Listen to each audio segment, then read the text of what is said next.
But during the 5th drop, which was some 69 feet high, she lost her footing and was sent tumbling over the edge to her demise. Gee, it's almost like the safety restraints were there for a reason. What it is, guys, it's your boy BlastphamousHD, and today we're here to watch a video you guys sent to me in the DMs. It is called Extremely Embarrassing Ways That People Have Died. The link in the description down below. It's by Be Amazed, not the VMAs. It sounded similar. Let's do this. Butt of the joke. I don't often get to pick favorites, but as far as dumb decisions go, this is probably the funniest dumb decision I've ever heard of. Back in 2009 in Pennsylvania, USA, a 17-year-old boy was rushed to A&E after claiming bullies had planted an explosive in his backpack. Obviously, the police were called, but the injuries he sustained... He was jacking his anus off with a lit firecracker. I know it. I'm like Batman, except black man instead. I'm like, I have all the detective capabilities of the Cape Crusader, except I'm still black. I'm black man off up in this bitch. And my detective abilities and analytical prowesses let me know that that's what he was doing. He was giving himself a chocolate strawberry, and I know that's the truth because I just made up the name of that sex position just now. Didn't match his story. It was only then that the teen revealed what had actually happened. He'd gone rifling through his grandmother's possessions and found an M80 explosive, an American class of very large firecracker containing some 80 grams of flash powder. I really hope I'm wrong about how I think he actually died. They were often used by the U.S. military to simulate grenade explosions, but they were banned for sale in 1966 by the Child Protection Act. Right. And we're about to find out why. This idiot had taken the firecracker up to his room and, in a stunningly stupid move, began to repeatedly light and extinguish the fuse. However, during one of these insane cycles, he lit it up and couldn't put it out.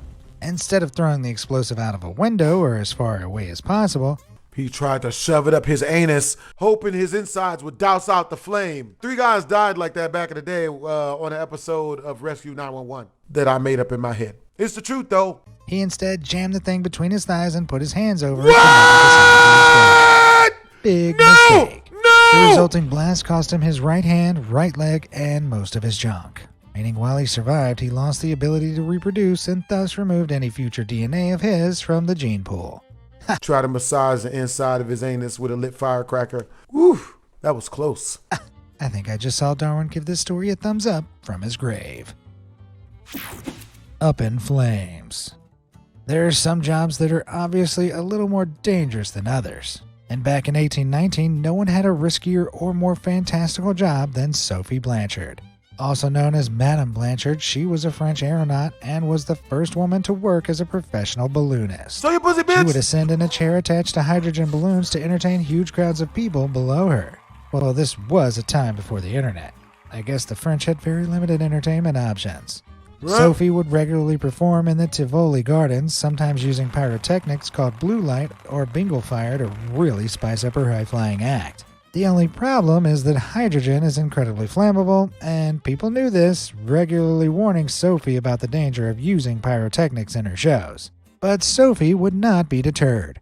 And so on the 6th of July, 1819, a particularly gusty day, Sophie ascended. She struck up her fiery display and waved down to the crowds when, all of a sudden, her balloon caught alight. The fire spread quickly, Hindenburg style, and she began to descend rapidly. She seemed calm, but then the wind caught her draft, blowing it out of the gardens and into the side of several nearby buildings. Oh my God! Which is when she fell, fatally. Not exactly the blaze of glory she was aiming for, I bet. Can it? It's not often that you guys send me your own stories for this series, but one Be Amazed viewer called Collie Carney got in touch with a tale that definitely deserves a Darwin Award of its own. Back in 2015, Collie's neighbor was bored. So bored that the only thing they could think of to alleviate their boredom was to grab their trash can, lay it down on the road, and hop inside it. They then used it to sled down the street like the world's worst toboggan. Idle hands are the devil plaything. Oh boy.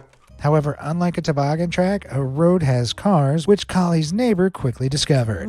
Their trash can soon collided with an oncoming car and was yeeted into the side of someone's house. Hearing a white person say yeeted into the side of a house just made my whole month. They didn't survive, but they did prove that sometimes the trash takes itself out. Do you have any Darwin Award-winning stories of your own? Let me know down below, or if it's a bit lengthy, send me a message at stories@beamazed.com. Who knows, you might make it into the inevitable next part of this series. Bearing all. I live my life by a few very simple rules, and one of those is not to make any big decisions after I've had a few drinks. This is a lesson that a Serbian gentleman could have benefited from back in 2007. One evening during the Belgrade Beer Festival, this guy, who was assumed to be absolutely wasted, proceeded to head over to the Belgrade Zoo, broke in, stripped down until he was butt naked, and then climbed into the bear enclosure. Look, man, when you drunk, a mouth is a mouth. You know what I'm saying? Okay, I Everything's can an understand being orifice. drunk enough to text your ex or drunk enough to order $100 of fast food, but this is another level of drunk. He was and living one that his didn't best last life. long. The bears, Masha and Misha, wasted no time making a meal of the idiot, and it was only in the morning that the zookeepers discovered him, half-eaten and wholly dead.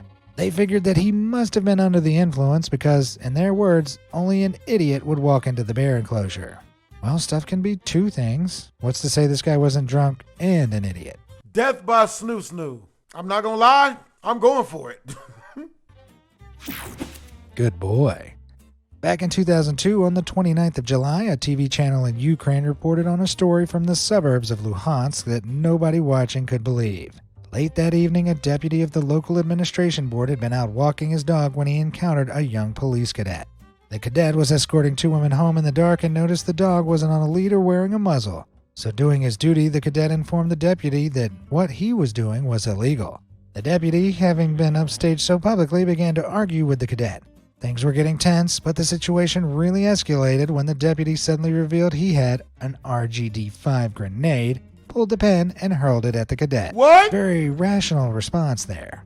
But because his dog wasn't on a lead or wearing a muzzle, the deputy's faithful four-legged friend ran to retrieve the grenade like a ball and brought it right back to him. Bad The master dog! and dog, sadly, both met an explosive fate. Yo, dog ain't shit! Wow!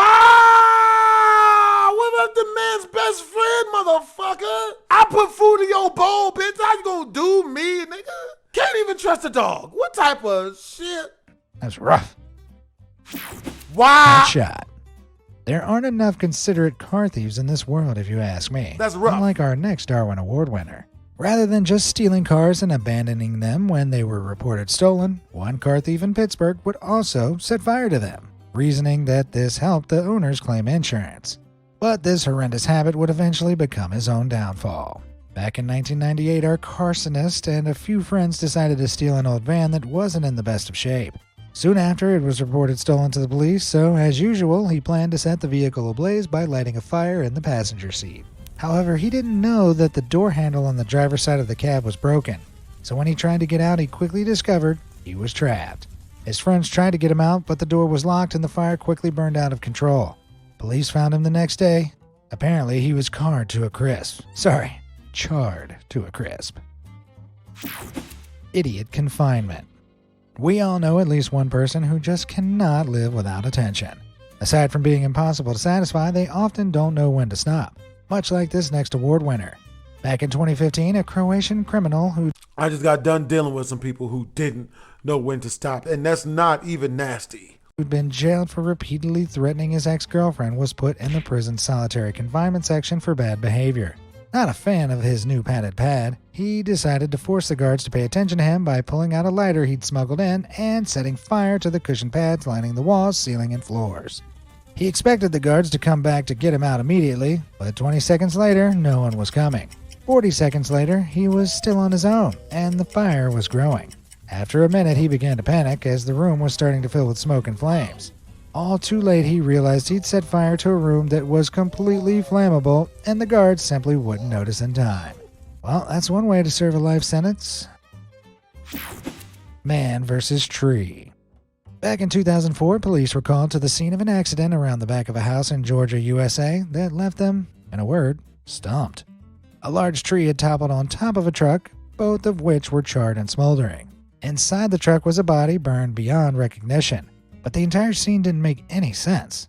The tree had fallen onto the truck instead of away from it, which is what they would have expected if the two had collided. But why would they have collided behind a house? And what had started the fire? Slowly but surely, the puzzle pieces came together. It appeared that the gentleman behind the wheel of the truck had been attempting to remove the tree from the yard by tying the truck to the tree and flooring it. He'd assumed the tree would use some sort of cartoon physics and fall away from the truck, but because we live in reality, the tree fell in the direction of the applied force and landed on top of the truck, crushing the driver. The engine overheated, setting both the truck and tree ablaze, and the rest is Darwin Award-winning history. Hey, but look on the bright side. At least they didn't have to pay somebody $200 to do it for them. Getting shredded. Hiring a tree surgeon to trim back or cut down your trees can be expensive, but doing the work yourself can end up costing even more, as one man found out back in 2008. Instead of paying a professional, he'd hired an industrial tree shredder and placed it at the base of an old oak tree in his yard which had recently been struck by lightning. He was planning on cutting away the dead section of the tree himself by climbing up and trimming it away, dropping any stray branches down into the hopper beneath him. Only thing was, he hadn't used harnesses, safety equipment, or, well, anything to secure himself to the tree. So entirely unsecured, he clambered up the ladder, stepped out onto a branch, and began cutting away when suddenly he lost his footing and fell straight into the shredder. Yikes. Well, on the plus side, I bet he made for a very moist mulch. Claymore Cretans. Cambodia has seen its share of violence and explosions following the historic and horrendous Cambodian-Vietnamese War. But in 1999, 10 years after the war ended, an explosion in a cafe in Svay Rieng province caught the attention of the tabloids. According to witnesses, 3 regular frenemies were drinking heavily at a cafe and exchanging insults with one another when one of them, clearly disgruntled, suddenly pulled out a Claymore landmine and threw it under the table. He drunkenly explained he'd found it in his backyard and wanted the men to play the ultimate game of Russian roulette with it. While the other, much smarter patrons were fleeing, these 3 intoxicated idiots took turns stamping on the pressure-triggered explosive in an attempt to set it off. Several minutes and stamps later, the bomb detonated, taking all 3 men with it. Well, they say you can take out 2 birds with 1 stone, or in this case, 3 idiots with 1 landmine. Leveled crossing. April 15th is a pretty important day in the U.S. calendar. Why? Because that's the most common day of the U.S. tax filing deadline. But back in 2001, this fell on a Sunday, meaning there were limited post office hours available to send off any last-minute tax documents before the IRS came knocking. This was something a man from Tennessee desperately wanted to avoid, and so he was in his car racing to the post office in the hopes of submitting his taxes on time. But as he was driving, he noticed a slow-moving train heading for a crossing which would have blocked his route for several minutes at least. In an attempt to avoid this, he floored it and sped over the crossing just before the train reached it. But as he did so, crash! Another car racing from the other direction was also trying to beat the train, and the 2 collided. One driver perished and the other was wounded, but by some cosmic miracle, the crash occurred just to the side of the tracks, so the train passed by unimpeded, and no passengers were injured. Well, I guess these idiots proved that trying to beat an active train crossing is taxing, to say the least. Getting airtime. If you've ever been to Holiday World and Splash and Safari in Indiana, USA, then you probably know the Raven. This big old bird-themed wooden roller coaster has a peak height of 110 feet and a top speed of 50 miles per hour. Not exactly the tallest or fastest coaster out there, but still super fun nonetheless. However, back in 2003, one woman made a supremely dumb decision in a bid to really get her adrenaline pumping. Riding the Raven with her fiancé, the pair of roller coaster enthusiasts had their lap bar and seatbelts checked by staff before the coaster set off. But a few moments later, she undid her seatbelt, tucked the 2 sides into the cushions of her seat, and wriggled out of the lap bar. She wanted to stand up as the coaster went down the drops in a bid to catch what roller coaster enthusiasts refer to as airtime. But during the 5th drop, which was some 69 feet high, she lost her footing and was sent tumbling over the edge to her demise. Gee, it's almost like the safety restraints were there for a reason. Dog days. In my opinion, people who hurt animals on purpose belong in a special circle of hell. That's real. And as it would happen, this next story, while involving a dog who was likely abused by its owner, ends humiliatingly for said owner. I'm glad. That means I get to immortalize him here for the entire world to laugh at. That's real. Because I'm going to laugh. Hit humans, man, not animals. Just get in the UFC, man. You'll be able to do all the violence you want. 2008 and head over to upstate New York.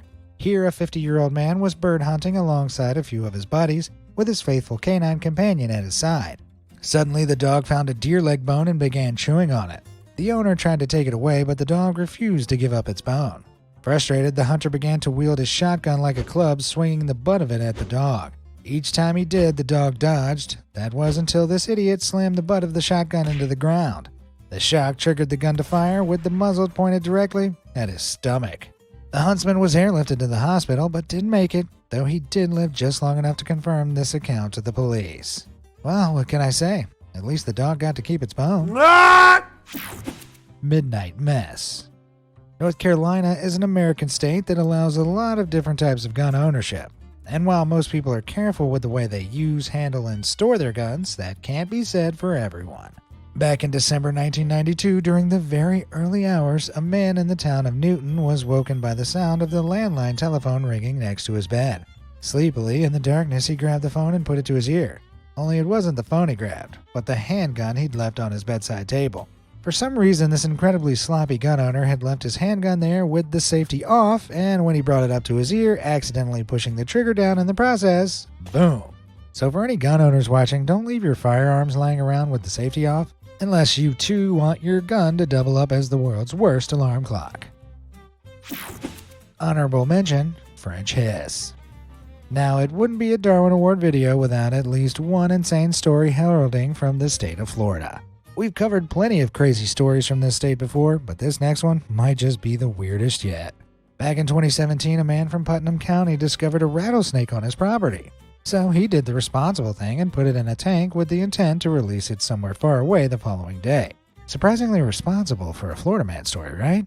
Well, in the meantime, he told his neighbors what he'd found, who had a less responsible reaction.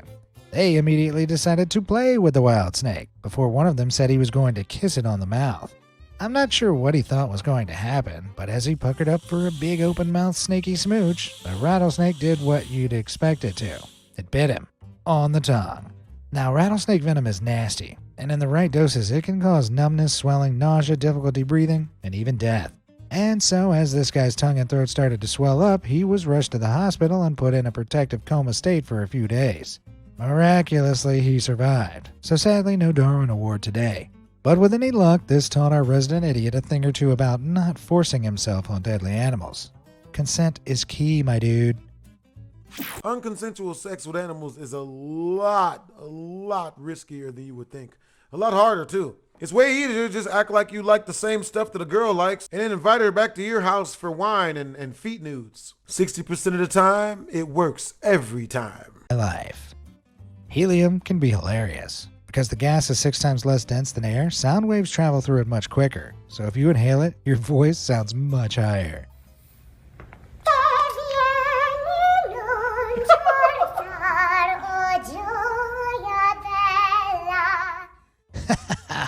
I could listen to this forever. That's funny. I could have went the rest of my life without ever have heard it the first time. But helium shouldn't be inhaled for too long, because even though it's a gas, you still need oxygen to breathe.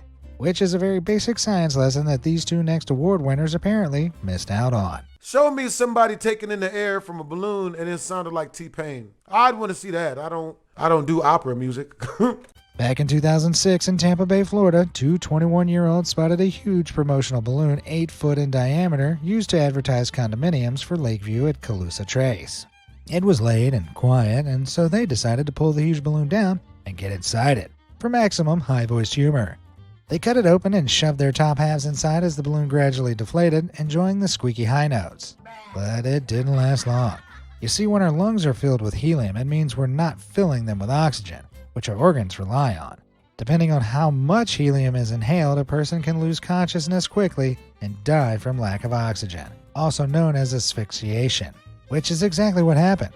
Dizzy and confused, these two idiots lost consciousness and were only found the next morning when a local sheriff spotted the bottom halves of their bodies sticking out from the deflated balloon. Well, at least they ended on a high. A burning problem. Now, I really respect volunteer firefighters. It's a pretty thankless job that requires an immense amount of bravery. But being brave and being stupid aren't mutually exclusive terms, as the Sequoia Volunteer Fire Department in Tennessee proved back in 1999. This supreme team of 7 idiots were bored, having not received a call for help in over 2 months. And so they started up a dangerous habit of using gasoline to light fires in vacant houses in a rural part of Chattanooga. They'd then rush in, put out the blaze, and pretend to be heroes. But this incredibly dangerous ruse all fell apart one day when one of them, who was spreading gasoline in the attic, didn't realize the others had already started the blaze.